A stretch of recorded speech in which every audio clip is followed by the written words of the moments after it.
स्वागत है एक बार फिर से आपका अमृत अड्डा में। और आज हम समृद्धि की चर्चा कर रहे हैं, इक्विटी कल्चर की बात कर रहे हैं, शेयर मार्केट की बात कर रहे हैं कि कैसे इस जर्नी में लोगों ने अपने आप को समृद्ध बनाया है और ये जर्नी अभी और रोबस्ट तरीके से चलने वाली है।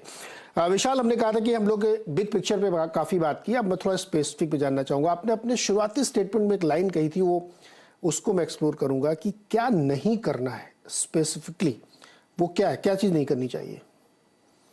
आई थिंक सबसे बड़ी प्रॉब्लम होती है ओवर ट्रेडिंग, जो स्टॉक मार्केट को एक कसिनो समझ के लोग निवेश करते हैं। एक स्टॉक खरीदते हैं, दूसरा बेचते हैं, ये सोचते हैं कि ये काम नहीं करेगा तो दूसरा काम करेगा। सो आई थिंक ओवर ट्रेडिंग जो होती है या ट्रेडिंग जो होती है, स्पेकुलेशन जो होता है, वो इन्वेस्टर्स निवेश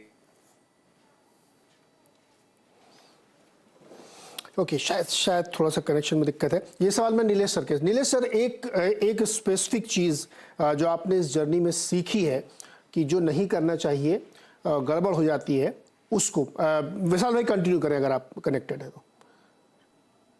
हाँ, तो पहला चीज ओवर ट्रेडिंग था। सेकंड चीज जो एडवाइस मैं करता हूँ लोगों को, वो है फ्यूचर्स एंड ऑप्शंस, डेरिवेटिव्स में जो लोग पैसा डालते हैं ये सोच के कि पैसा लेवरेज, पैसा बोरो करके पैसा स्पेकुलेट करते हैं, तो वो नहीं करना चाहिए। तीसरा चीज है, आप जिस चीज में निवेश कर रहे हैं उसके बारे में आपको जानकारी होनी चाहिए। अगर आप अपना पैसा निवेश कर रहे हैं तो आपको अपनी बुद्धि यूज करनी पड़ेगी। किसी बोरोड कन्विक्शन या बोरोड टिप पे आप इन्वेस्ट कर रहे हैं, वो नहीं करना चाहिए। तो ये तीन इंपॉर्टेंट थिंग्स हैं जो मैं एडवाइस करता हूँ निवेशकों को नहीं करनी चाहिए। आई थिंक ये अगर ये नहीं करें तो आपका बहुत हो सकता है।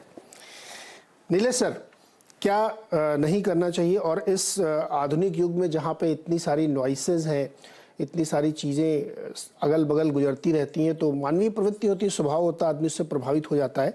लेकिन चूंकि आपने एक लंबा समय गुजारा इस मार्केट में, तो हमारे निवेशकों को खास तौर पे कि भाई आप वो रिपीट गलती ना करें और अनुभव से सीखें।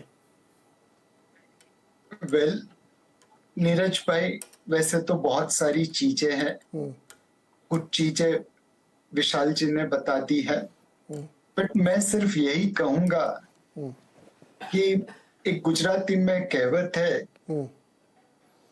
जितनी चद्दर उतना ही आप पांव फैलाए। ऑब्वियसली इसका हिंदी ट्रांसलेशन उतना अच्छा नहीं आया जितना आना चाहिए। यही है, जितनी चादर उतने पैर फैलाइए। हाँ, अगर आपकी रिस्क प्रोफाइल कंजर्वेटिव है तो आप राहुल द्रविड़ की तरह ही बैटिंग करिए, वीरेंद्र सहवाग मत बनिए। अगर आपकी रिस्क प्रोफाइल एग्रेसिव है तो वीरेंद्र सहवाग की तरह बैटिंग करिए, चेतेश्वर पुजारा बनने की कोशिश मत करिए। अपने आप को पहचानिए, क्या मैं ट्रेडर हूं, क्या मैं इन्वेस्टर हूं, क्या मैं रिस्क टेकर हूं, क्या मैं नॉन रिस्क टेकर हूं। जितनी आपकी फितरत है, जितना रिस्क आप ले सकते हैं, उस तरह से निवेश करिए। सेकंड चीज है कि दूसरों की गलती से अगर सीख ले तो बहुत अच्छा है। कई बार आप दूसरों की गलती से नहीं सीख सकते, कोई बात नहीं, अपनी गलती से सीखिए, बट एटलीस्ट गलतियां दोहराइए मत। ये मार्केट बहुत ही काइंड है, अगर आप एक बार गलती करो तो माफ कर देता है, बार बार गलती करेंगे तो फिर सजा मिलती है। तो अपनी जितनी चादर है उतने ही पांव फैलाइए, जितना रिस्क आप ले सकते हैं उसी हिसाब से आपका पोर्टफोलियो बनाइए।